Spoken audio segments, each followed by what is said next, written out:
اللهم صل على محمد وعلى آل محمد كما صليت على إبراهيم وعلى آل إبراهيم في العالمين إنك حميد مجيد. قال الله تبارك وتعالى في كلامه المجيد: أعوذ بالله من الشيطان الرجيم بسم الله الرحمن الرحيم. إن الذين لا يؤمنون بآيات الله لا يهديهم الله ولهم عذاب أليم. إنما يفتري الكذب الذين لا يؤمنون بآيات الله وأولئك هم الكاذبون. قال المؤلف والمفسر رحمه الله تعالى: يخبر تعالى أنه لا يهدي من أعرض عن ذكره وتغافل عما أنزله على رسوله صلى الله عليه وسلم ولم يكن له قصد إلى الإيمان بما جاء من عند الله. وهذا الجنس من الناس لا يهديهم الله إلى الإيمان بآياته وما أرسل به رسله في الدنيا ولهم عذاب أليم موجع في الآخرة. اب اللہ تبارک و تعالی ان آیات میں خبر دیتے ہیں کہ اللہ اس شخص کو ہدایت نہیں دیتے جو اللہ کے فرمان سے اعراض کرتا ہے، یعنی جو آدمی ہدایت کا طالب ہوتا ہے، ہدایت کے لیے کوشش کرتا ہے، اللہ اس کو ہدایت دیتے، اور جو آدمی ہدایت سے منہ موڑتا ہے، اللہ کے قرآن سے رخ پھیرتا ہے، پھر اللہ بھی اس کو ہدایت نہیں دیتے. اور جو آدمی اس غفلت میں پڑا ہے جو اللہ نے اپنے رسول عربی سیدنا محمد مصطفیٰ صلی اللہ علیہ وسلم پہ اتارا، وَلَمْ يَكُنْ لَهُ قَصْدٌ، اس کا ارادہ ہی نہیں ایمان کا جو اللہ نے بھیجا ہے. فَهَذَا الْجِنسُ مِنَ النَّاسِ، ایسے لوگوں کو لَا يَهْدِيهِمُ اللَّهُ، اللہ ان کو ایمان کی طرف ہدایت ہی نہیں دیتے، اللہ قرآن کی طرف ہدایت ہی نہیں دیتے، اللہ اپنے رسولوں کے فرمان کی طرف ہدایت ہی نہیں دیتے. تو یہ ایک کھلی بات ہے سمجھنے والی کہ اگر ایک آدمی مریض ہے، وہ اپنا علاج کرانا ہی نہ چاہے تو ڈاکٹر کیوں توجہ دے؟ جب مریض اپنی بیماری کے لیے کوشش کرتا ہے، وہ مریض ڈھونڈتا ہے ڈاکٹر، اور پھر ڈاکٹر کے کہنے پہ عمل کرتا ہے تو اللہ بھی شفا عطا فرماتا ہے. اسی طرح یہ روحانی بیماری ہے. تو جو لوگ ایمان ڈھونڈتے ہیں، جو لوگ ہدایت تلاش کرتے ہیں، ان کو اللہ ہدایت کے رستے کھول دیتے ہیں. اور جو لوگ کفر کرتے ہیں، اعراض کرتے ہیں، نہ قرآن کی توجہ، نہ حدیث پر توجہ، نہ اللہ کے رسول کی طرف توجہ، اللہ ان کو ہدایت ہی نہیں دیتے. بلکہ پھر ایک مقام ایسا آ جاتا ہے کہ اللہ ان کے دلوں پہ مہر کر دیتے ہیں، ہدایت ان کے دل میں آتی ہی. اسی لیے آپ دیکھیں کہ بہت سارے لوگ دنیا میں ایسے ہیں جن کو آپ روز نماز کے لیے کہیں، ان کے دماغوں میں بات ہی داخل نہیں ہوتی. روزانہ آپ ان کو نصیحت کریں کہ بھائی نماز فرض ہے، نماز فرض ہے، کفر اسلام کا فیصلہ ہے، اللہ کے دربار میں حاضری ضروری ہے، ان کے ایک کان سے سنتے ہیں، دوسرے سے نکال دیتے. تو ایسے لوگوں پر پھر اللہ ہدایت کے راستے بند کر دیتے. ہمیشہ اللہ تو بے پرواہ ہے، وہ تو غنی ہے، لیکن آپ ایک اچھا آدمی ہو، بڑا آدمی ہو، عزت والا ہو، وقار والا ہو، آج تمہیں ہدایت کرے تم نہ سنو، پھر وہ کب تک تمہیں ہدایت کرے؟ اس لیے اللہ پھر اپنے پیغمبر کو بھی حکم دیتے تھے: ان الذین کفروا سواء علیہم اانذرتہم ام لم تنذرہم لا یؤمنون. میرا محبوب، جو لوگ کفر میں پڑے ان کو ڈراؤ یا نہ ڈراؤ، یہ ایمان چھوڑ دیں تو بس. ختم اللہ علی قلوبہم وعلی سمعہم وعلی ابصارہم غشاوۃ ولہم عذاب عظیم. اسی لیے جب سیدنا نوح علیہ السلام نے 950 سال تک قوم کو توحید کی دعوت دی، 950 سال تک کھل کے چھپ کے مجلس میں واز میں ہر مقام پہ انہیں دعوت دی، لیکن قوم ایمان نہ لائی۔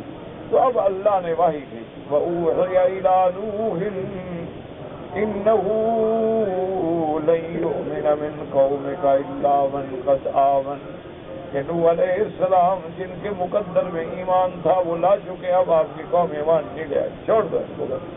اب ان کے لیے پھر عذاب کا کوڑا برستا ہے۔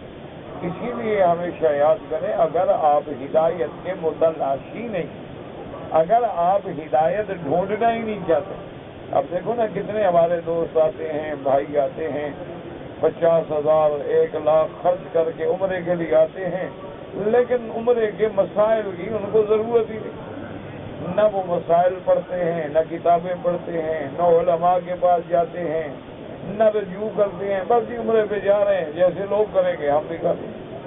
اور جب یہاں آتے ہیں پھر لوگ احساس ہوتا ہے میں نے صحیح کیا نہیں کیا، اب مسئلہ پوچھتے ہیں، غلطی تو ہو گئی، غلطی کرنے کے بعد مسئلہ پوچھ رہے ہیں۔ حالانکہ اگر صحیح معنی میں عمرے پہ آنے والا، حج پہ آنے والا، وہ صحیح نیت سے آ رہا ہے اور اس کو تڑپ ہے، ہر زبان میں کتابیں موجود ہیں، ہر زبان کے علماء موجود ہیں، چلنے سے پہلے کسی عالم جس پر اس کا اعتقاد ہے، جس کو اچھا سمجھتا ہے، کیونکہ عمرے میں تو کوئی جھگڑا نہیں نا، کوئی دیوبندی ہو، بریلوی ہو، حنفی ہو، شافعی ہو، مالکی ہو، حنبلی، کیا جھگڑا ہے؟ عمرہ تو سب کے لیے ایک جیسا ہے، احرام باندھیں گے، طواف کریں گے، صفا مروہ دوڑیں گے، بال کٹائیں گے، کوئی جھگڑا نہیں۔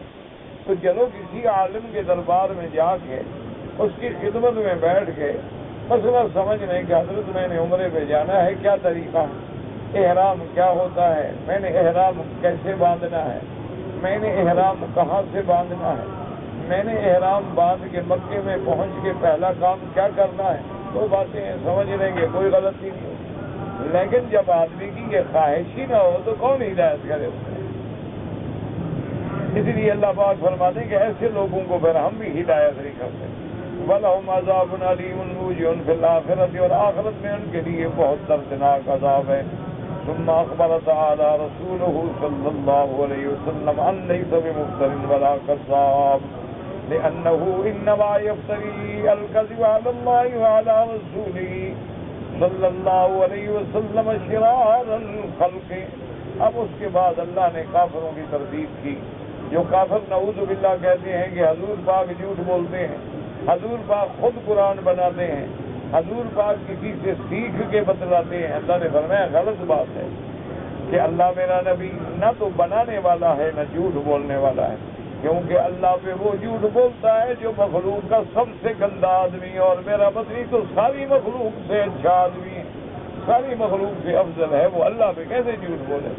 جھوٹ بولنے والے تو شرار ہوتے ہیں، جھوٹ بولنے والے تو اللہ کی مخلوق کے سب سے پھیڑے لوگ ہوتے ہیں، اور محمد مصطفیٰ تو سب سے افضل ہیں، سب سے اکمل ہیں، سب سے اجمل ہیں، تو اللہ کا نبی تو جھوٹ سے پاک ہے۔ اس کے بعد فرماتی ہے کہ جھوٹ بولنے والے کون ہوتے ہیں؟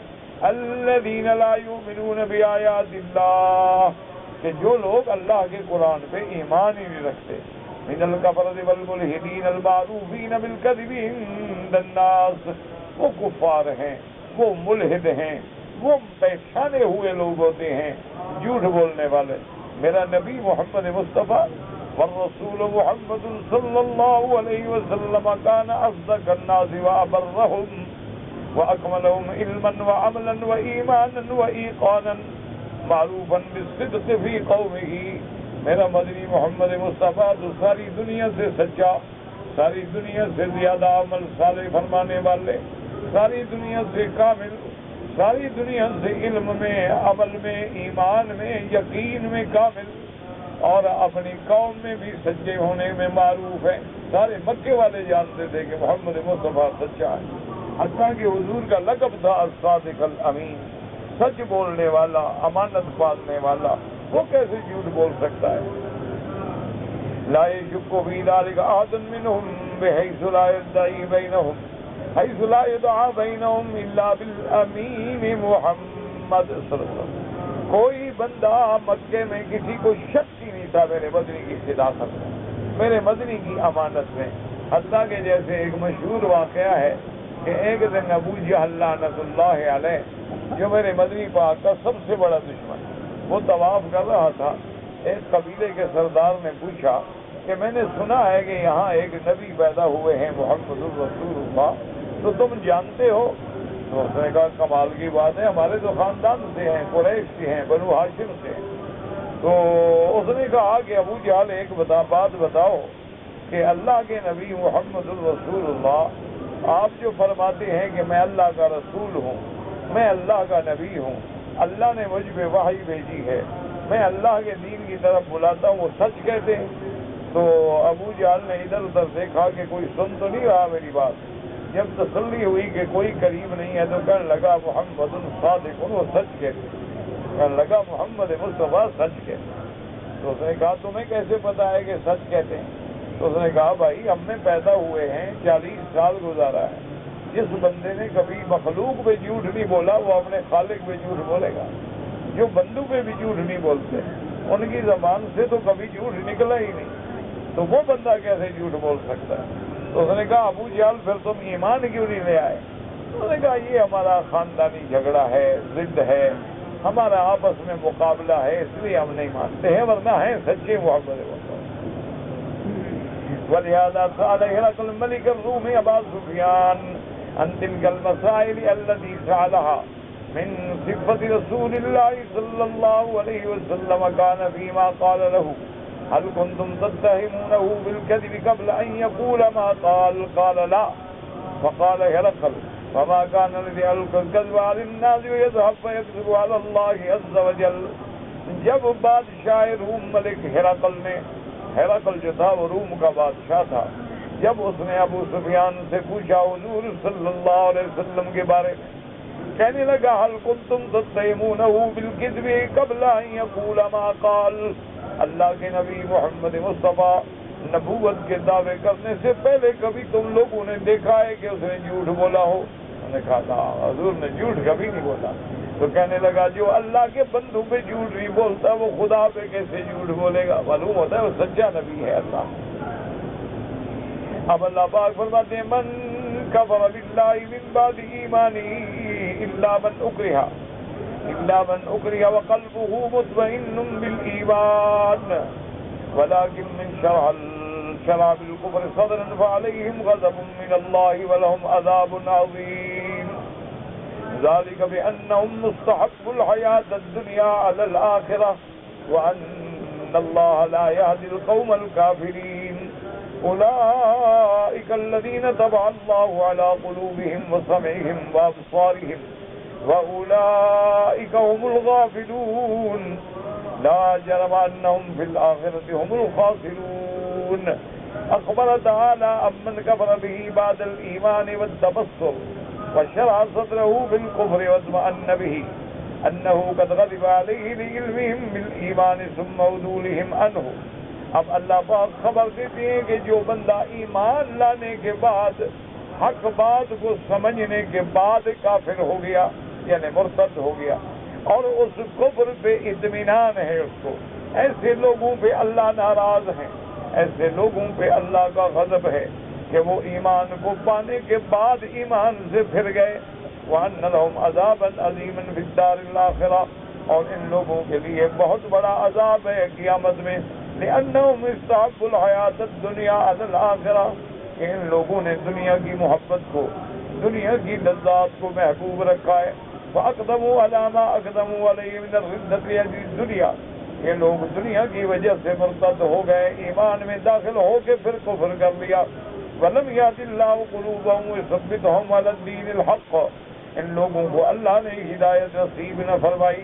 فَطُبِعَ عَلَى قُلُوبِهِمْ، ان کے دلوں پہ مہریں لگ گئیں۔ وَهُمْ لَا يَعْقِلُونَ بِهَا شَيْئًا يَنفَعُهُمْ، وہ کوئی نفع دینے والی چیز سمجھ ہی نہیں سکتے۔ وَخَتَمَ عَلَى سَمْعِهِمْ وَأَبْصَارِهِمْ، اللہ نے ان کی آنکھوں پہ، اللہ نے ان کے کانوں پہ بھی مہریں لگا دی ہیں، وہ صحیح راستہ دیکھ نہیں سکتے، صحیح بات سن نہیں سکتے۔ وَلَا أَغْنَتْ عَنْهُمْ شَيْئًا، کسی چیز کا فائدہ نہیں۔ وَهُمْ غَافِلُونَ عَمَّا يُرَادُ بِهِمْ، وہ غفلت میں پڑے ہوئے ہیں۔ ایسے لوگوں کے لیے کیا ہے؟ جہنم ہے۔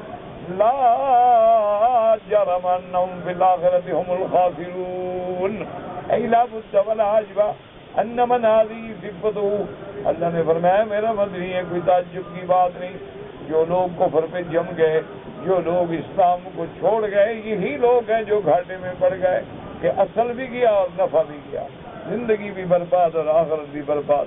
الذین خسروا انفسهم واہلیہم یوم القیامہ، جن لوگوں کا اپنے آپ کو بھی ہلاک کیا، اپنے اہل و عیال کو بھی برباد کر دیا۔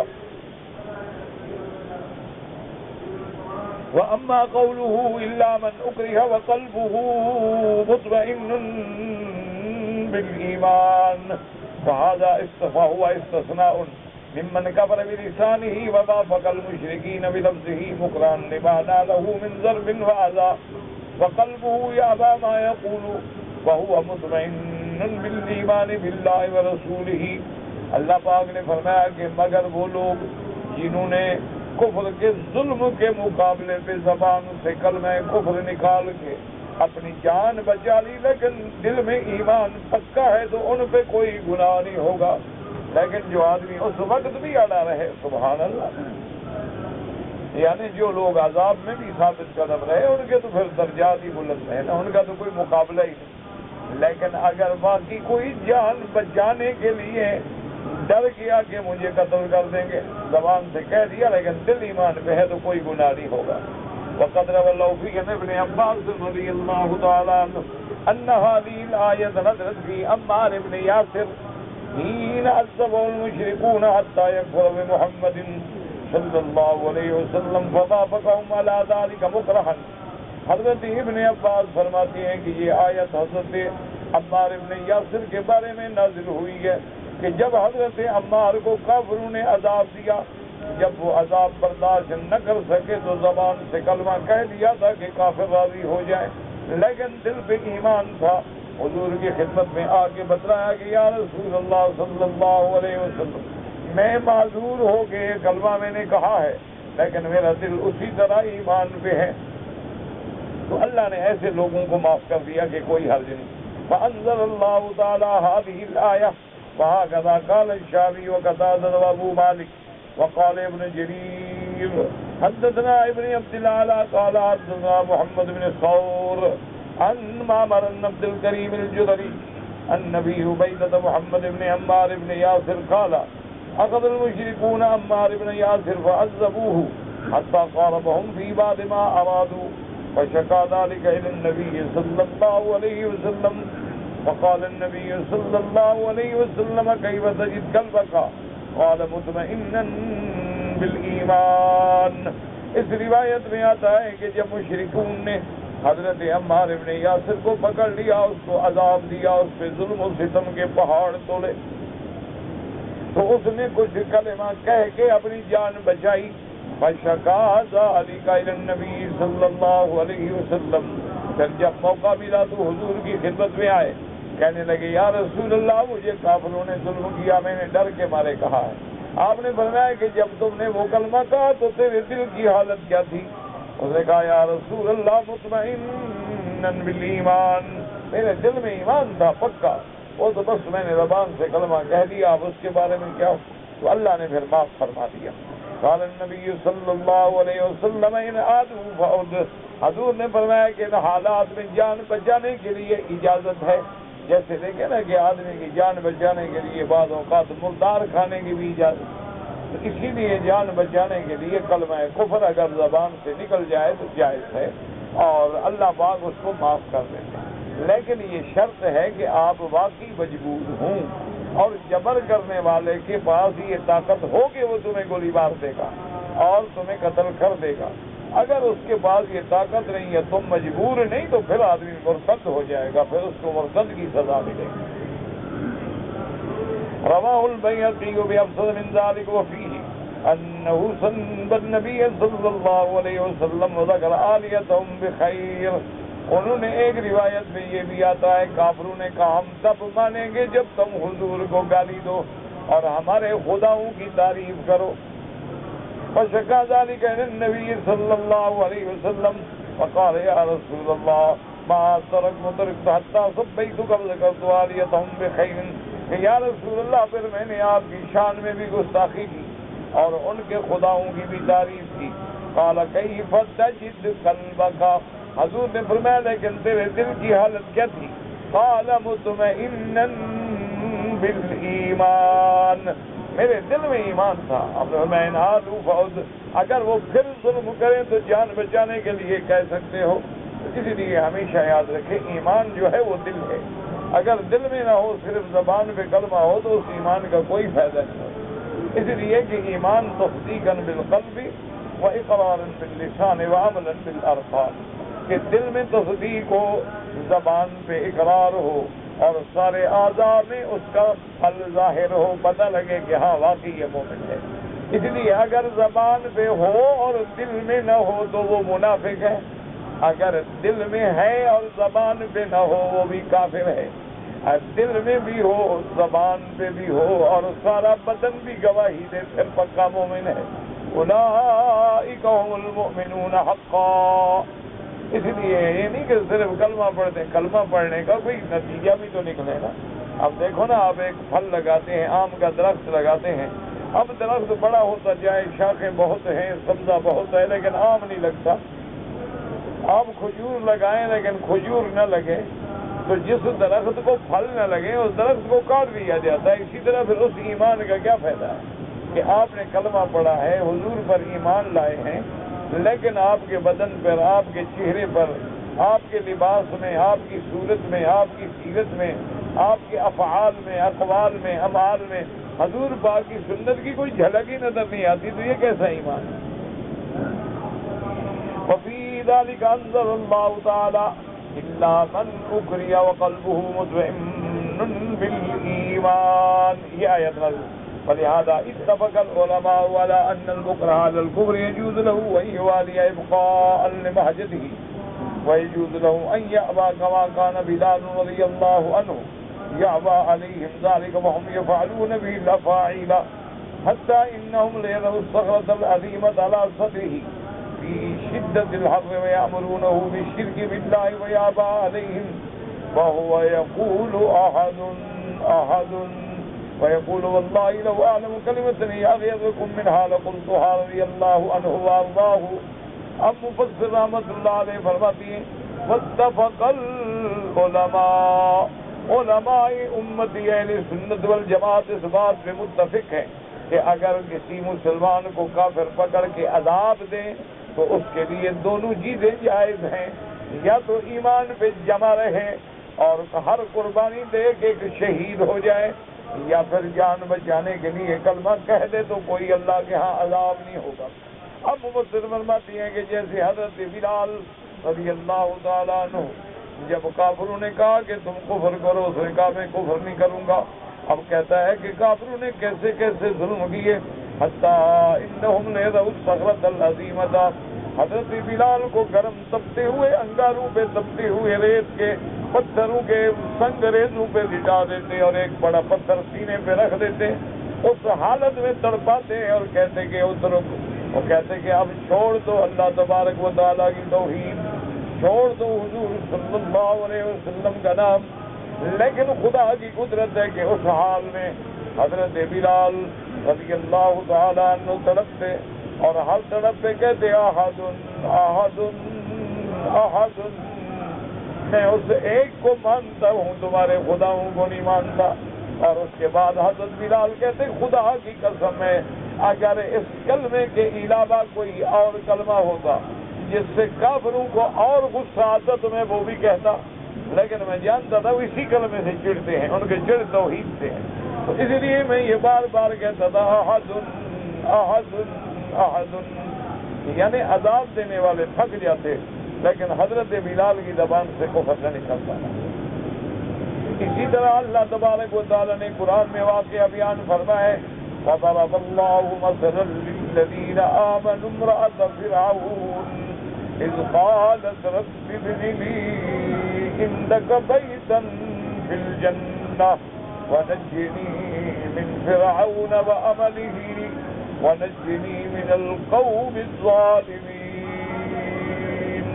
اللہ نے قرآن میں واقعہ بیان فرمایا ہے اس بیوی کا جو فرعون کی بیوی ہے، اندازہ کریں فرعون جیسا ظالم، فرعون جیسا جابر، جس کو قرآن کہتے ہیں فرعون ذی الاوتاد، فرعون میخوں والا. کیا مانا؟ کہ فرعون ایسا ظالم تھا کہ جو آدمی اس کی بات نہ مانتا اور جو آدمی اس کی خدائی کا اقرار نہ کرتا تو اس کو زمین پہ لٹا کے اس کے ہاتھوں میں پاؤں میں میخیں گڑوا دیتا، یعنی بڑے بڑے میخیں لوہے کی گڑوا دیتا اور اس کے سینے پہ پتھر رکھ دیتا. اس حال میں وہ تڑپتے مر گیا. تو اس کی بیوی جو حضرت بی بی آسیہ ہیں علیہ السلام، اس بیوی نے جب اللہ کی توحید کا اقرار کر لیا اور فرعون اور اس کے مذہب اور اس کے طریقے کا انکار کیا تو فرعون اتنا بڑا ظالم ہے کہ اپنی بیوی پہ بھی رحم نہیں کیا، اپنی بیوی کے لیے بھی حکم دیا کہ اسی طرح دیوار سے اس کو چنوا دیا جائے اور اس کے ہاتھوں پاؤں میں میخیں لگا دی جائیں. ہاتھوں پاؤں میں میخیں لگی ہیں اور بیوی کہتی ہے رب ابن لی عندک بیتا فی الجنہ ونجنی من فرعون وعمله ونجنی من القوم الظالمین. اور بیوی کہتی ہے یا اللہ مجھے جنت میں اپنا قرب نصیب فرما دے، اللہ مجھے فرعون کے عمل سے بچا، اللہ مجھے فرعون کے عقیدے سے بچا اور مجھے جنت نصیب فرما. حتیٰ کہ مفسرین رحمہ اللہ علیہم اجمعین نے واقعہ لکھا ہے کہ ایک دن بی بی اسی حالت میں ہے، میخیں لگی ہوئی ہیں اور بی بی پر ایک بہت بڑا پتھر جو ہے اوپر لٹکایا گیا کہ اگر تم فرعون کو خدا نہیں مانو گی تو یہ پتھر تمہارے اوپر گرا کے کچل دیا جائے گا. اچھا، اور بیوی جو ہے وہ اپنے اللہ سے دعائیں مانگ رہی ہے، اللہ کے آگے فریاد کر رہی ہے کہ رب ابن لی عندک بیتا فی الجنہ. اللہ نے فرشتوں کو حکم دیا کہ میں نے اپنی بندی کی دعا قبول کر لی ہے، پردے ہٹا کے جنت دکھا دو، اس کو گھر دکھا دو اپنا جنت. تو جنت کے پردے ہٹا دیے گئے اور بیوی نے جب محل دیکھا تو بیوی ہنسنے لگی. تو فرعون کہنے لگا دیکھو پاگل ہو گئی ہے، ہم مار رہے ہیں وہ ہنس رہی ہے. اب اس کو کیا پتا کہ وہ کیوں ہنس رہی ہے؟ وہ تو یہ سمجھا نا کہ بس دماغ چل گیا ہے اور ہنس رہی ہے. حالانکہ اللہ نے ان کو زندگی میں محل جو ہے دکھلا دیا. اور پھر کتنا بڑا اعزاز ہے کہ قیامت والے دن جب سرکار دو جہاں جنت میں جائیں گے تو بی بی آسیہ جو ہیں وہ پھر زوجہ بنے گی محمد الرسول اللہ صلی اللہ علیہ وعلی آلہ واصحابہ وسلم تسلیما کثیرا کثیرا. تو یہ صحیح حدیث مبارک میں ہے کہ بی بی آسیہ اور بی بی ام کلثوم ان دو سے قیامت میں حضور کی شادی ہو. تو بعض نے فرمایا ہے کہ بی بی آسیہ اور اس کے بعد بی بی مریم، لیکن صحیح روایات میں بی بی ام کلثوم ہے جو موسیٰ علیہ السلام کی بہن، تو ان سے بھی شادی ہوگی. اسی لیے ایک حدیث میں یہ بھی آتا ہے کہ سیدہ خدیجہ الکبریٰ رضی اللہ تعالی عنہ کا جب آخری وقت آیا، جب آپ کی سکرات کا وقت آیا تو حضور پاک نے فرمایا کہ خدیجہ تم کو اللہ جنت نصیب فرمائیں گے تو جنت میں تمہاری سوکنیں ہوں گی تو ان کو میری سلام کہہ دینا. تو بی بی خدیجہ نے کہا رسول اللہ حل تزوج قبلی، مجھ سے پہلے بھی آپ کی کوئی شادی ہے؟ تو حضور نے فرمایا آپ سے پہلے تو نہیں ہے لیکن جنت میں ہوگی میری شادی. تو اللہ تبارک و تعالیٰ پھر بی بی صاحبہ نے مبارک پیش کی. اس لیے اللہ پاک نے فرمایا کہ اگر وہ ایمان پہ جمے رہیں تو سبحان اللہ.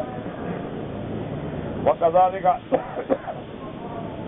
حبیب بن زید الانصاری لما قال له مسيلمة الكذاب اشهد ان محمد رسول الله ويقول نعم ويقول وتشهد اني رسول الله ويقول لا اسمع فلم يزل يقطع اربا وهو ثابت على ذلك. اور مفسر فرماتے ہیں کہ اسی طرح حضرت حبیب ابن زید الانصاری یہ صحابی ہیں محمد مصطفیٰ، ان کو مسیلمہ بن الکذاب جس نے نبوت کا دعویٰ کیا تھا، مسیلمہ یہ یمامہ کے علاقے کا تھا، تو اس بدبخت نے ان کو قید کر لیا. تو جب یہ قید ہو گئے حضرت حبیب ابن زید الانصاری تو اب مسیلمہ ان کو عذاب دیتا اور کہتا پوچھتا اتشہد ان محمد رسول اللہ، کیا تم گواہی دیتے ہو کہ محمد مصطفیٰ اللہ کا رسول ہے؟ تو حضرت حبیب کہتے اشہد ان محمد رسول اللہ، واقعی محمد اللہ کے رسول۔ وہ کہتا ہے تشہد انی رسول اللہ، کیا تم گواہی دیتی ہو کہ میں بھی اللہ کا رسول ہوں؟ تو حضرت حبیب کہتے لا اسمع، میں سنتا نہیں کیا کہہ رہے ہو تم، میں نہیں سنا کیا کہتے۔ اس نے حکم دیا کہ ایک ایک ہاتھ عضو کاٹا جائے، ہاتھ کاٹو پھر کاٹو پھر کاٹو پھر کاٹو، ٹکڑے ٹکڑے کرو، زندہ انسان کو کھڑے ہوئے کو کاٹو۔ کاٹتے کہتے ہو، کہتا میں نہیں جانتا تم کون ہو، میں سن ہی نہیں رہا تم کیا کہہ رہے ہو۔ وہ کہتا اچھا گواہی دے تو کہ ان محمد رسول اللہ۔ وہ کہتے اشہد ان محمد رسول اللہ۔ اسی طرح کلمہ پڑھتے ہوئے ٹکڑے ٹکڑے ہو گئے، لیکن زبان میں کفر کا کلمہ نہیں گیا۔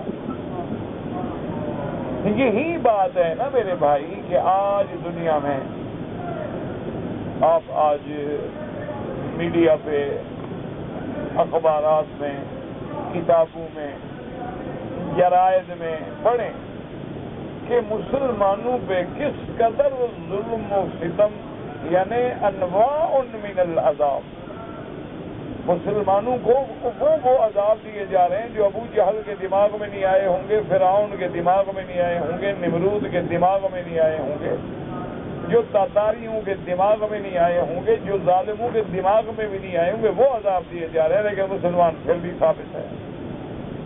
یہ بات ہے جس نے کفر کو ہلا کے رکھ دیا ہے۔ وہ کہتے بات کیا ہے؟ اسی لیے آپ دیکھیں کہ اتنے بڑے حادثے کے بعد پورے یورپ میں سب سے زیادہ، یعنی اس وقت آپ دنیا سے کونے کونے سے اللہ کا قرآن انگریزی ترجمے کے ساتھ بھیجا جا رہا ہے، اور کنٹینر کے کنٹینر، لیکن جاتی ہے اور دوسرے دن دکان میں ایک کتاب نہیں، کافر لے کے پڑھ رہا ہے کہ ہے کیا کہ یہ کمزور بھوکھی ننگی قوم، نہ جن کے پاس دولت ہے، نہ ٹیکنالوجی ہے، نہ علم ہے، نہ زراعت ہے، نہ ان کے پاس کوئی صنعت ہے، نہ ان کے پاس کوئی ایسی چیز جس کی قدر کی جا سکے، لیکن یہ اپنے دین پہ ایسے پکے کیسے ہو گئے؟ چیز کیا ہے جس نے دین پہ جمایا ہے؟ کفر حیران ہے، پریشان۔ اسی لیے قرآن حدیث تو بہت بڑا علم ہے نا، افسوس تو یہ ہے کہ آپ لوگوں نے تو اپنے مفکرین، اپنے شعراء، اپنے ادیب جو ہیں ان کو بھی نہیں پڑھا ہے۔ اسی لیے علامہ اقبال دیکھیں اس نے لکھا تھا کہ بات کیا تھی کہ نروم و ایران سے دبے چند بے تربیت اونٹوں کے چرانے والے۔ صحابہ جو تھے کہ تربیت کوئی باقاعدہ فوج تھی، کوئی ٹریننگ تھی ان کے لیے کوئی اکیڈمی تھی، ان کے لیے کوئی علم کی کتابیں پڑھائی جاتی تھی۔ اونٹ چرانے والے حضرت عمر وادی سے گزر رہے تھے، اونٹ سے اترے اور 2 رکعت پڑھی اور رونے لگے، روتے روتے آپ کی داڑھی پیچ گئی۔ تو صحابہ نے پوچھا کہ حضرت عمر کیا بات ہے؟ کہنے لگے اسی جگہ میں اونٹ چراتا تھا، آج میں خلیفہ رسول اللہ بن کے گزر رہا ہوں۔ انہی وادیوں میں اونٹ چراتا تھا،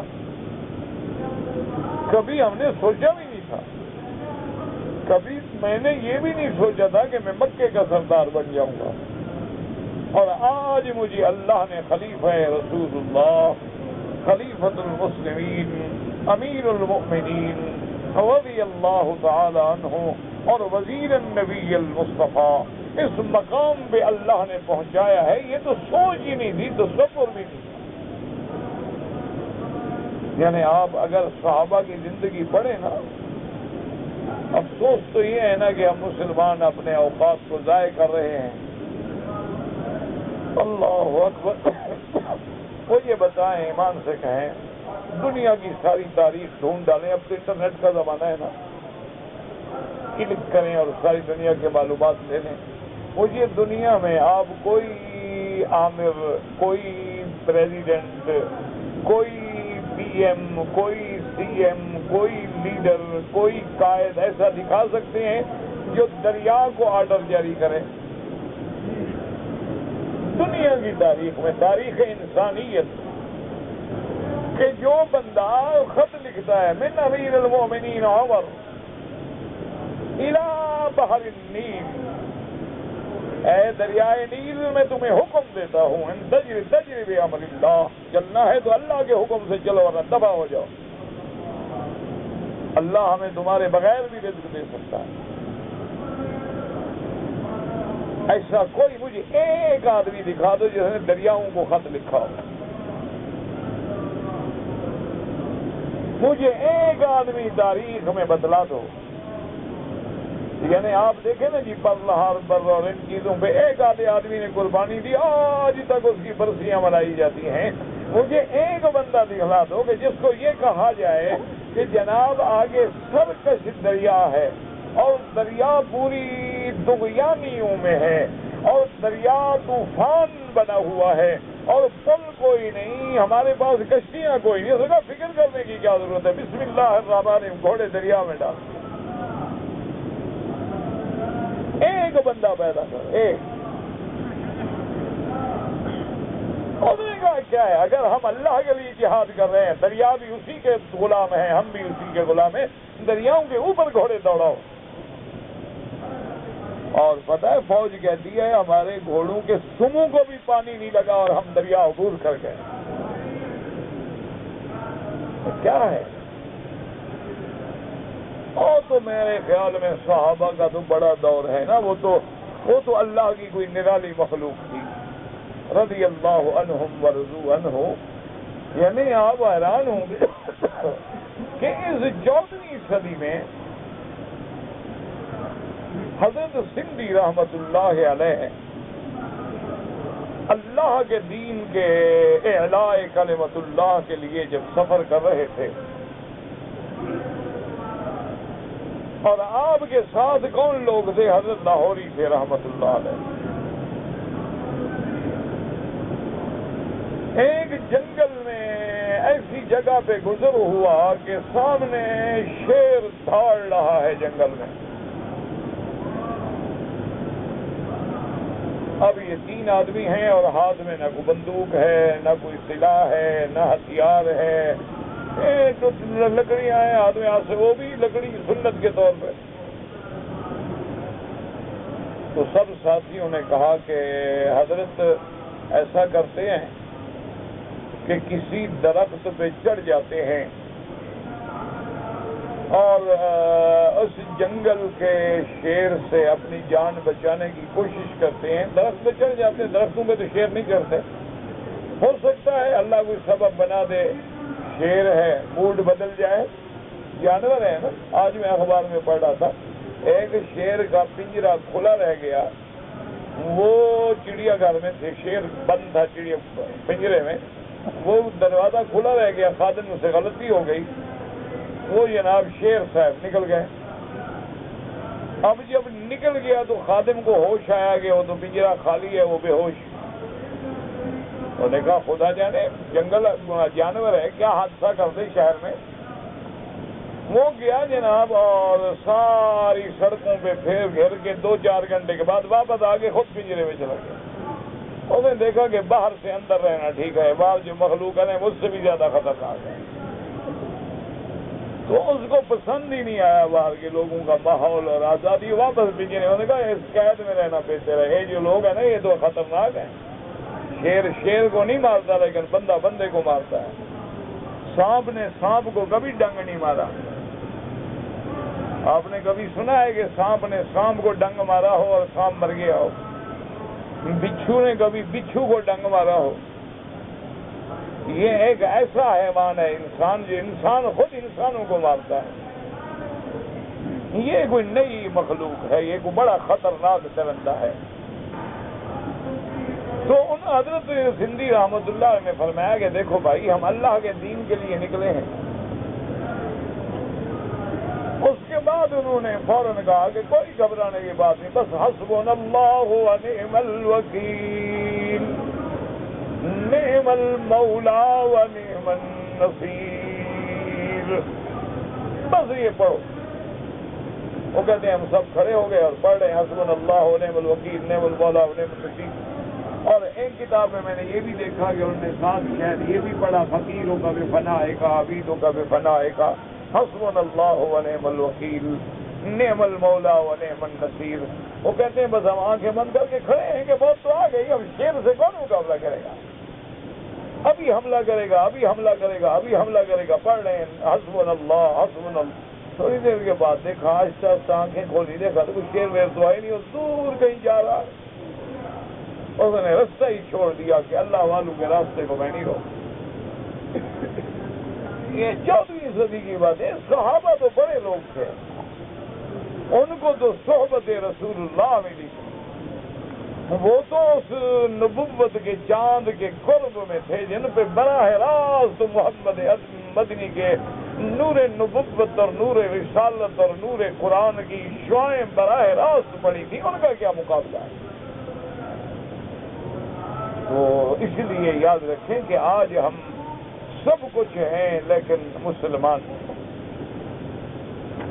سب کچھ ہیں لیکن اسلام نہیں، نہ اللہ پہ یقین ہے، نہ ہمیں حضور کی نبوت پہ یقین ہے، دولت اور دولت اور دولت اور پیسہ اور پیسہ اور پیسہ، بیوی چھوڑنی پڑے، بچے چھوڑنے پڑے، پیسہ، عزت چھوڑنی پڑے، پیسہ، مخدرات اور نشہ بیچنا پڑے، پیسہ، اللہ کی مخلوق کو برباد کرنا پڑے، پیسہ، انجیکشن اور دواؤں میں حرام ملانا پڑے، پیسہ، ہر چیز 2 نمبر کی بنا کے بیچنی پڑے، پیسہ، اللہ کے کعبے میں جیل کاٹنی پڑے، پیسہ، اپنے ملکوں سے عورتیں لے کے ان کو پیشہ کرایا جائے اس مقدس ملک میں، پیسہ پیسہ، یہ مسلمان ہے؟ کیا ہے؟ چھوڑو بس، ٹھیک ہے، انا للہ و انا الیہ راجعون، بس وہ بات تھی وہ ختم ہو گئی، اگلے لوگوں کا نام لیتے ہیں، تھوڑا بہت ایمان کی تسلی ہو جاتی ہے، ورنہ بات ختم ہو گئی ہے، اور فقط ہم نام کے مسلمان رہ گئے ہیں، نہ ہمارے اندر ایمان ہے، نہ ہمارے اندر تقوی ہے، نہ ہمارے اندر عقل حلال ہے، نہ ہماری زبانوں پہ صدق مقال ہے، نہ ہمارے دل میں خوف خدا ہے، نہ تقوی ہے، نہ اللہ کا ڈر ہے، اور نہ پوچھو سبحان اللہ مسلمان ہیں جی، عاشق رسول اللہ، سبحان اللہ، یہ فلاں حضرت کے مرید ہیں جی، یہ فلاں حضرت کے ماشاءاللہ خلیفہ ہیں جی، اور یہ فلاں حضرت کے مجاور ہیں جی، اور نہ نماز ہے نہ روزہ ہے۔ ان مجاوروں سے پوچھو تمہیں دعائے قنوت آتی ہے جو وتر میں پڑھتے ہیں؟ ایک سنا دے۔ ہاں، پوچھنے والے کو کہہ دیں گے تم کافر بے ایمان، ہم کو وہابی ہو نا، ہمیں حضرت کا مزار پہ بیٹھے، ہمیں کیا ضرورت ہے دعا قنوت کی؟ سب کو جو حضرت پڑھے گا۔ وہ ایک جنگلی تھا ہمارا بلوچ بے وقوف، ہماری برادری ایسی ہے بابا، وہ ایک پیر کے پاس گیا، اس نے کہا حضرت میرا ایک دشمن ہے اور وہ بڑا زور والا ہے، طاقت والا ہے، میں غریب ہوں، میں اس کا مقابلہ نہیں کر سکتا، بس مرشد مہربانی کر، کوئی ایسا تعویذ دے دے کہ میرا دشمن بس وہ مر جائے، برباد ہو جائے، شکست کھا جائے۔ تو پیر صاحب نے کہا کہ اچھا بھائی، کام تو مشکل ہے لیکن کریں گے، تم ہمارے پکے مرید ہو، تمہارے لیے یہ کام میں کروں گا، لیکن کام ہے بڑا مشکل۔ اس نے کہا جی مہربانی کریں۔ اس نے کہا اچھا ٹھیک ہے، پہلی بات تو یہ ہے کہ تم اتنے پیسے جو ہے نا وہ نظر کے پیش کرو۔ اس نے پیش کی، اس نے کہا تمہیں ایک میں تعویذ بنا دیتا ہوں، لیکن ایک ایسا کتا ہو، رنگ کالا ہو اور بڑا خطرناک قسم کا، لڑاکا بھڑاکا قسم کا کتا ہو، شدید، اور اس کو یہ جو ہے نا روٹی کا ٹکڑا جس پہ میں نے لکھا ہے اس کو کھلانا ہے۔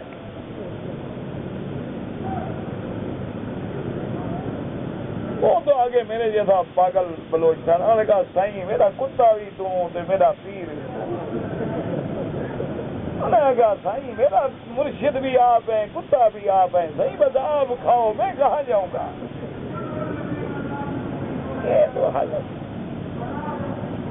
انہوں نے کہا میں غریب آدمی پہلے کالا کتا کہاں سے ڈھونڈوں؟ اب آپ مرشد آپ کے پاس کتوں کی کمی ہے. میرا تو کتا بھی آپ ہے، پیر بھی آپ ہے. یہ ہے ہماری برادری. جب یہ حال ہو تو اسلام کیا ملتا ہے؟ انا للہ و انا الیہ راجعون. بس دعا کرو اللہ رحمت کر دے، وہ ارحم الراحمین ہے. جب بارش برستی ہے نا، یہاں کعبے پہ برستی ہے، وہاں گندگی پہ بھی تو برستی ہے نا. دعا کرو ہم پر بھی برس جائے. کہ ہم گندے ہیں، برے ہیں، جیسے ہیں کیسے ہیں، لیکن اس کی مخلوق ہیں اور اس کے بندے ہیں. اس کی رحمت پھر یہ نہیں دیکھتی ہے کہ یہ حرم ہے اور یہ حمام ہے، یہ پاک جگہ ہے، یہ ناپاک جگہ ہے. جب رحمت جوش میں آتی ہے تو سب پہ چل تھل کر دیتی ہے. دعا کرو اللہ ہم پہ بھی رحمت کرتا، ورنہ ہمارا حال کوئی. باقی یہ کہو کہ ہم حضور کے عاشق ہیں، سب باتیں ہیں. ہر روزانہ آدمی شیو کرائے اور کہے حضور کا میں عاشق ہوں، سارا دن جھوٹ بولے اور کہے میرا مدنی محمد مصطفیٰ پر ایمان ہے، سارا دن سود کھائے اور کہے میں صحیح حضور کا غلام ہوں. کیوں جھوٹ بولتے ہو؟ اللہ سے فراز تو نہ کرو نا، ڈرامہ بازی تو نہ کرو نا خدا سے.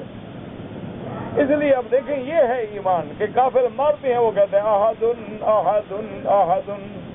اور انہوں نے کیا کیا؟ فلم یزل یکذب اربن اربن وهو ثابت علی ذلک. اس ظالم مسلمہ نے آپ کے عضو کو کاٹ ڈالا، ایک ایک ٹکڑا کر دیا، لیکن وہ ایمان پہ ثابت رہے. وقال الامام احمد حدثنا اسماعیل قال حدثنا ایوب بن کلمۃ عن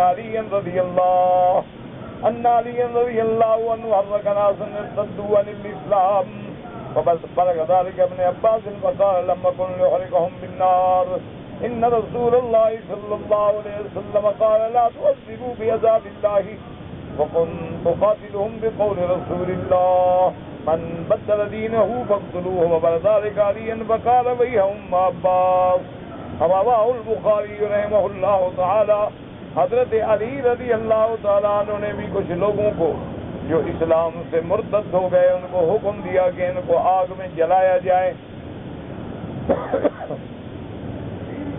حضرت ابن عباس رضی اللہ تعالیٰ عنہ کو جب یہ بات پہنچی تو آپ نے فرمایا کہ میں ہوتا تو کبھی ان کو آگ میں نہ ڈالتا، کیونکہ اللہ کے نبی نے منع کیا ہے کہ کسی کو آگ کا عذاب دیا جائے، بلکہ حکم یہ ہے کہ اگر کوئی مرتد ہو جائے تو اس کو قتل کر دیا جائے.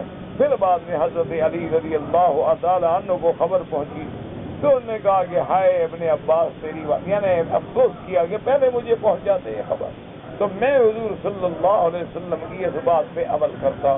واللہ اعلم.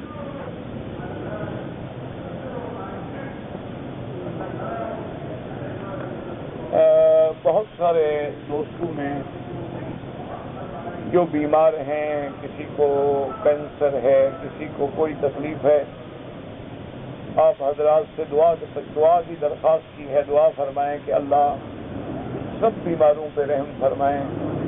اللہ ہم سب کی بیماریاں ظاہری، باطنی، روحانی، جسمانی، نفسانی دور فرما دیں. کینسر ہو یا کوئی بیماری ہو، وہ انسانوں کے لیے تو لا علاج ہے لیکن میرے اللہ کے لیے تو لا علاج نہیں ہے. اللہ تبارک و تعالی. اور اگر ایسے لوگ مکے میں ہیں تو صبح کی نماز پڑھ کے فوراً زمزم جتنا پی سکتے ہیں، اگر تو کھلا ہے کنواں تو کنویں پہ چلے جائیں، اور اگر کنواں کھلا نہ ہو تو کوئی بات نہیں، زمزم تو موجود ہے ہر جگہ، لیکن اتنا پئیں اتنا پئیں اتنا پئیں کہ معلوم ہو کہ ابھی ناک سے بہہ جائے گا. اور اپنے اس جگہ پر بھی زمزم ڈالیں اور اس یقین سے دعا مانگیں کہ یا اللہ تیرا نبی سچا، تیرے نبی کا فرمان سچا ہے، زمزم ہر بیماری کا دوا ہے. یا اللہ میری یہ بیماری دور کر دے. جتنے دن مکے میں ہو، صبح شام ظہر کو عصر کو مغرب کو عشاء کو ہر نماز کے بعد دبا کے پانی پیو. زمزم سر پہ ڈالو، چہرے پہ ڈالو، سینے پہ ڈالو، اس جگہ پہ ڈالو اور اللہ سے گڑ گڑا کے عاجزی کر کے پینے کے بعد یہ دعا مانگو. اللہ تبارک و تعالی قادر ہیں اور وہی شافی الامراض ہیں، وہی شفا دینے والے ہیں۔ اذا مرضت فهو یشفین، اور اللہ کے نبی سچے ہیں اور ان کا فرمان ہے کہ ماء زمزم لما شرب له، اور آپ نے فرمایا طعام تؤمن و شفاء سقم، تو اتنے بڑے تم شفا کے دروازے پہ کھڑے ہو تو اس پہ عمل کرو، اللہ پاک آپ کی میری سب کی بیماریاں دور کر دے۔ باقی جو لوگ کفن کے کپڑے دھوتے ہیں زمزم سے، یہ کوئی حدیث نہیں، نہ کبھی حضور نے دھلائے نہ صحابہ نے دھلائے ہیں، یہ ایک رواج بن گیا ہے لوگوں کا، مسئلہ کوئی۔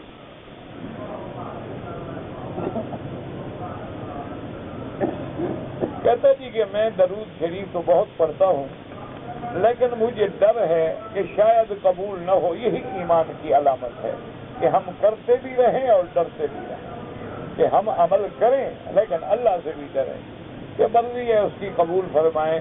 لیکن علماء نے یہ لکھا ہے کہ اگر وہ عمل قبول نہ ہو تو اللہ کرنے ہی نہ دے۔ جب اللہ ہمیں درود پڑھنے کی توفیق دے رہے ہیں تو معلوم ہوا قبول ہے، اگر قبول نہ ہو تو ہمیں اندر ہی نہ آنے دے۔ کتنے بھائی ہیں باہر کھڑے ہیں نماز نہیں پڑھتے، اذان ہوگی وہ سگریٹ جلا کے لیٹرین میں بیٹھ جائیں، تو راضی ہے تو آنے دیا ہے نا۔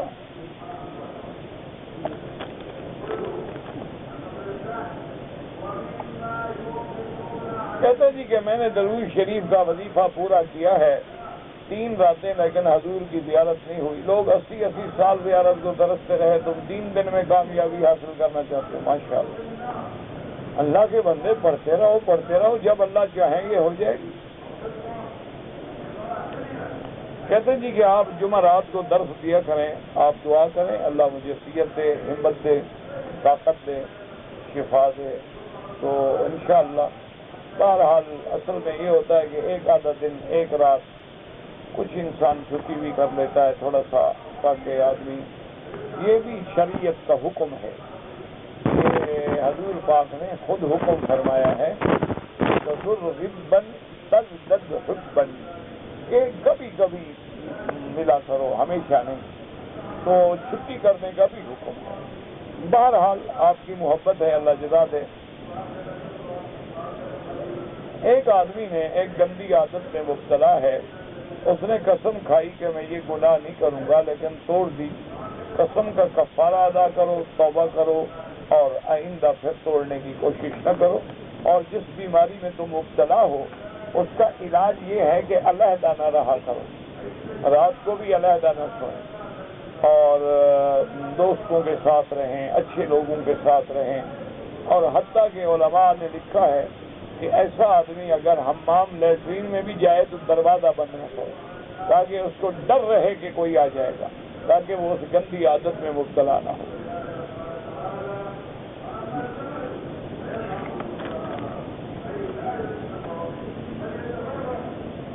کہتے جی میری خواہش ہے اللہ مجھے اچھی بیوی دے، اچھی اولاد دے۔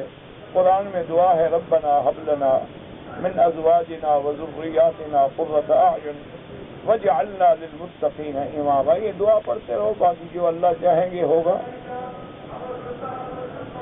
اگر انسان کا نفس قابو میں نہ ہو اور گناہ ہوتے ہوں تو استغفار کرو، توبہ کرو، اور اللہ والوں کی صحبت اختیار کرو۔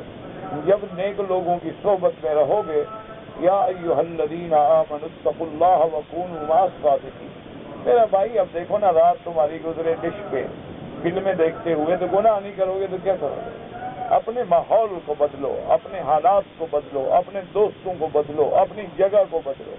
دیکھو نا، اگر آپ تندور کے ساتھ بیٹھے ہوں اور کہیں کہ گرمی نہ آئے، آپ لوہار کے ساتھ بیٹھے ہوں اور کہیں کہ چنگاریاں نہ اڑیں، اگر آپ عطر والے کے پاس بیٹھیں گے تو خوشبو آئے گی، اور لوہار کے پاس بیٹھیں گے تو کپڑے جلیں گے، سیدھی سی بات ہے۔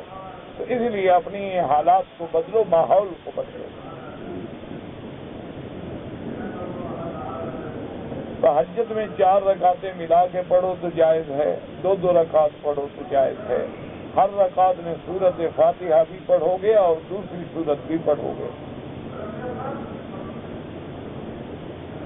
اگر ایک آدمی 3 طواف اکٹھے کر لے تو اکٹھے کرنے کے بعد ہر طواف کے 2 رکعت پڑھ سکتا ہے۔ افضل یہ ہے کہ ہر طواف کے بعد پہلے 2 رکعت پڑھو پھر دوسرا شروع کرو، لیکن اگر 3 اکٹھے کر لو تو جائز ہے۔ کہتے جی لڑکا اور لڑکی کب بالغ ہوتے ہیں؟ اب ایسا کرو کہ کسی ڈاکٹر کے پاس رجوع کر لو، کیونکہ یہ 4تھی دفعہ تو تم پوچھ رہے ہو، میرے پاس کوئی جواب نہیں، اس کو پتہ نہیں کہ کب بالغ ہو۔ آپ کب بالغ ہوئے تھے؟ اللہ کے بندے، ہر ملک کے حالات ہوتے ہیں۔ بعض ملکوں میں امیر لوگوں کے لڑکے 12 سال کے بھی بالغ ہو جاتے ہیں اور غریب گھرانے کے 15 سال میں بھی بالغ نہیں ہوتے۔ اسی طرح بعض لڑکیاں جو ہیں وہ 9 سال میں بھی بالغ ہو جاتی ہیں اور بعض لوگ جو ہیں 18 سال میں بھی بالغ نہیں ہوتے۔ یہ ہر ملک کے اور خوراک پہ، ماحول کے حالات ہیں۔ جیسے آج کل کا جو VCR کا دور ہے، مجھے تو خطرہ ہے کہ 5 سال کے لڑکے بالغ نہ ہو جائیں۔ یہ جو رات دن بکواس کریں گے اور ویڈیو پرنٹ دیکھیں گے، بالغ نہیں ہوں گے تو کیا کریں گے؟ اور کیا کریں گے؟ منہ کالا کریں گے۔ جب جذبات ابھریں گے تو یہی حال ہوگا۔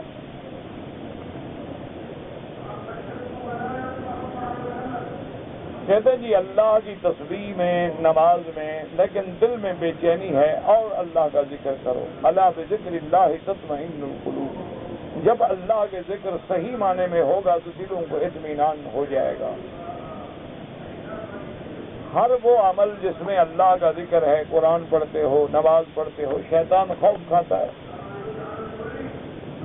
اگر آدمی نے کئی نمازیں چھوڑی ہیں، سب سے پہلے توبہ کرو، کیونکہ یہ حقوق اللہ ہیں اور توبہ سے معاف ہو جائے۔ پھر اللہ نے توفیق دی ہے تو ہر نماز کے بعد قضا پڑھتے رہو، تاکہ جتنا ہو سکتا ہے پڑھ لو۔ کسی مرشد کا مرید ہونا جائز ہے، بالکل جائز ہے، اگر مرشد سنت رسول کا پابند ہو، کتاب اللہ اور سنت رسول پہ چلنے والا ہو، لالچی نہ ہو، بے دین نہ ہو، بد عقیدہ نہ ہو، صحیح عقیدے والا ہو، اور جس کا ہر عمل سنت عربی کے مطابق ہو۔ بالکل آپ پیر بنائیں، 1,00,000 دفعہ بنائیں۔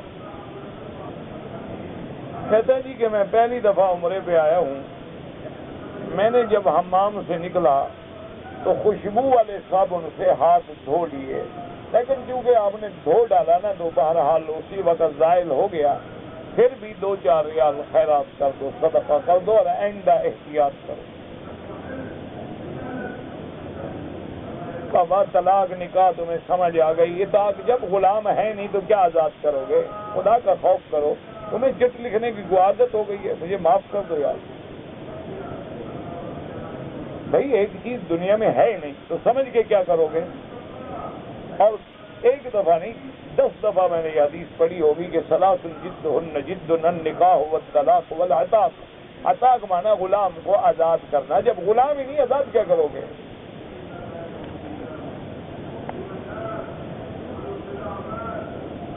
عورت احرام کی حالت میں دستانے موزہ نہ پہنے۔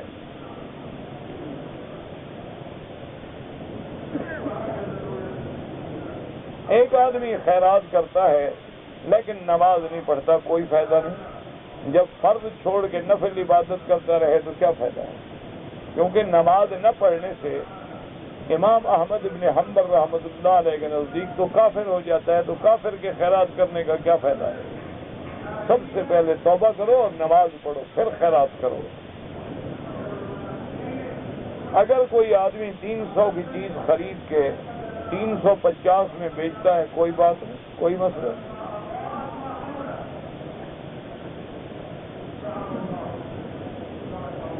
ایک آدمی سودی کاروبار کرتا ہے، اس کے پیچھے نماز پڑھنا بالکل ناجائز ہے۔ وہ تو اللہ سے جنگ لڑ رہا ہے اور تم اس کو امام بنا رہے ہو۔ اللہ فرماتا ہے کہ سود کھانے والا مجھ سے لڑ رہا ہے، فَأْذَنُوا بِحَرْبٍ مِّنَ اللَّهِ وَرَسُولِهِ۔ اور بعض علماء نے تو اتنا بھی لکھا ہے کہ سود کھانے کا جو گناہ ہے اس کا کم از کم گناہ جو ہے وہ اپنی ماں سے 70 دفعہ زنا کرنے سے زیادہ ہے۔ ایسے آدمی کو امام بناؤ گے؟ لیکن جو حرام کھاتے ہیں ان کو ماں کا کیا ہے، بیٹی کا کیا ہے؟ حرام کھاتے کھاتے دل سیاہ ہو جاتا ہے، نہ ماں ماں ہے نہ بیٹی بیٹی۔ اگر ایک آدمی کو نماز جنازہ نہ ملے، قبر پہ کھڑے ہو کے جنازہ پڑھ سکتا ہے؟ ہاں پڑھ سکتا ہے۔ حدیث مبارک میں موجود ہے ایک بی بی تھی جو حضور کی مسجد میں جھاڑو دیتی تھی، صفائی کرتی تھی، ایک بوڑھی عورت تھی، وہ بیچاری بیمار ہو گئی۔ حضور پاک نے فرمایا کہ وہ بی بی اگر فوت ہو جائے تو مجھے خبر کریں، میں جنازہ پڑھوں گا۔ وہ اللہ کی شان ہے، بی بی رات کو فوت ہوئی۔ صحابہ نے سوچا اب حضور کے آرام کا وقت ہے، حضور کو جگایا جائے، تو حضور کو بے آرام نہ کرے، کوئی بتائے جنازہ پڑھنا ہے پڑھ لیتے ہیں، تو جنازہ پڑھ کے دفن کر۔ حضور صلی اللہ علیہ وسلم نے دوسرے دن پوچھا کہ بھئی وہ بی بی نظر نہیں آئی۔ انہوں نے کہا یا رسول اللہ وہ تو فوت ہو گئی۔ آپ نے فرمایا تم نے مجھے خبر کیوں نہیں کی؟ انہوں نے کہا حضور ہم نے آپ کو بے آرام کرنا مناسب نہیں سمجھا۔ آپ نے فرمایا مجھے قبر بتلاؤ، تو قبر پہ پھر حضور نے جنازہ پڑھا۔ کہتے جی کہ الرحیق المختوم میں سعد بن ابی وقاص اور عبد بن زمعہ کا جو جھگڑا ہے، مجھے نہیں پتا، تاریخ کی کتاب ہے، خود پڑھ لو، ان دونوں کے احوال دیکھ لو، سعد بن ابی وقاص کے اور زمعہ کے، وہاں وہ واقعہ لکھا ہوگا۔ ہر وضو سے پہلے استنجا کرنا کوئی ضروری نہیں، اگر پیشاب کا کھانا کرے تو استنجا کرے، ورنہ صرف وضو کرو۔